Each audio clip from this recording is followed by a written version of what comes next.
আমি যখন ছোট ছিলাম খেলতে যেতাম মেঘের দলে। একদিন এক মেঘবালিকা প্রশ্ন করল কৌতূহলে, এই ছেলেটা নাম কি রে তোর? আমি বললাম ফুসমন্তর। মেঘবালিকা রেগেই আগুন, মিথ্যে কথা, নাম কি এমন হয় কখনো? আমি বললাম নিশ্চয়ই হয়, আগে আমার গল্প শোনো। সে বলল শুনবো না, যা, সেই তো রানী, সেই তো রাজা, সেই তো একই ঢাল তলোয়ার, সেই তো একই রাজার কুমার পক্ষীরাজে, শুনবো না আর ওসব বাজে।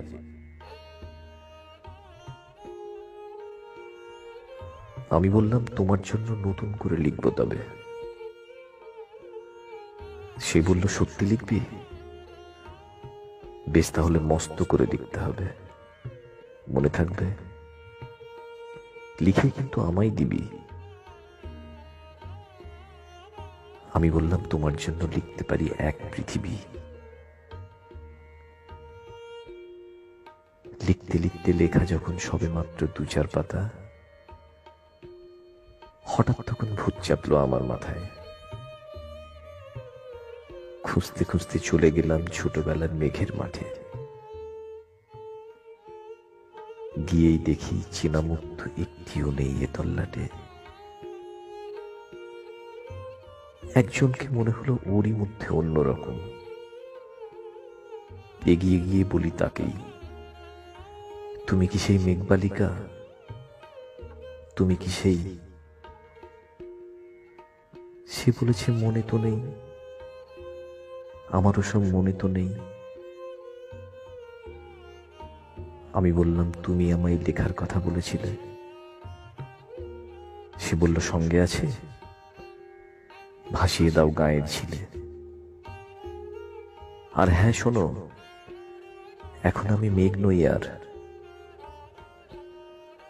সবাই এখন বৃষ্টি বলে ডাকে আমায়।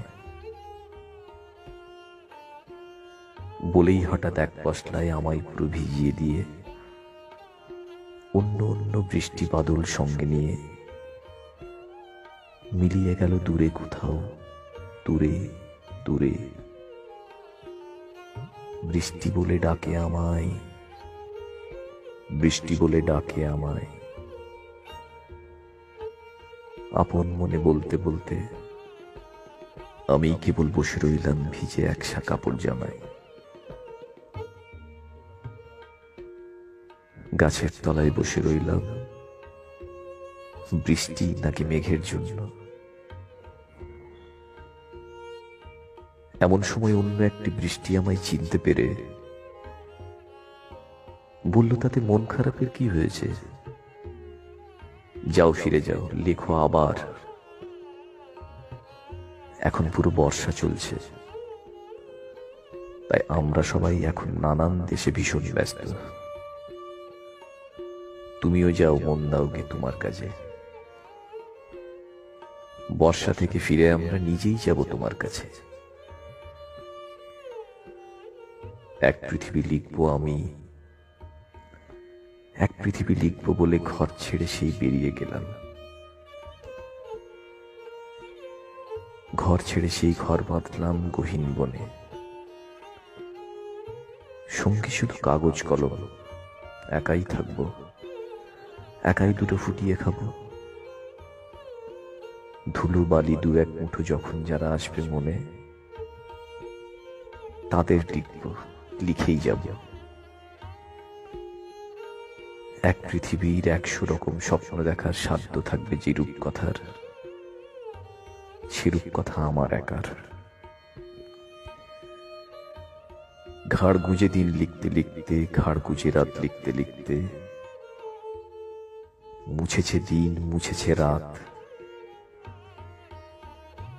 যখন আমার লেখবার হাত অসাড় হলো,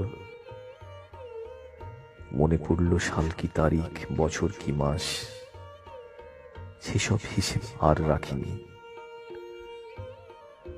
লেখার দিকে তাকিয়ে থাকি, এক পৃথিবী লিখব বলে একটা খাতাও শেষ করিনি। সঙ্গে সঙ্গে ঝমঝমিয়ে বৃষ্টি এলো খাতার ওপর,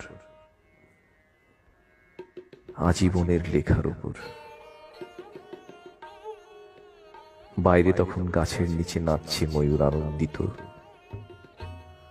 এ গাছ ও গাছ উড়ছে পাখি, বলছে পাখি, এ অরণ্যে কবির জন্যে আমরা থাকি। বলছে ওরা, কবির জন্যে আমরা কোথাও, আমরা কোথাও, আমরা কোথাও হার মানিনি।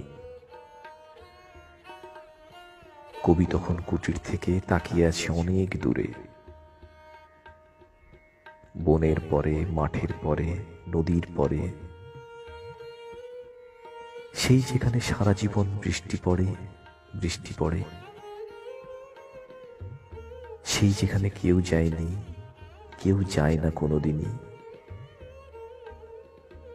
আজ সে কবি দেখতে পাচ্ছে, সেই দেশে সেই ঝর্ণা তলায় এদিক ওদিক ছুটে বেড়ায় সোনায় মোড়া মেঘ হরিণী, কিশোর বেলার সেই হরিণী।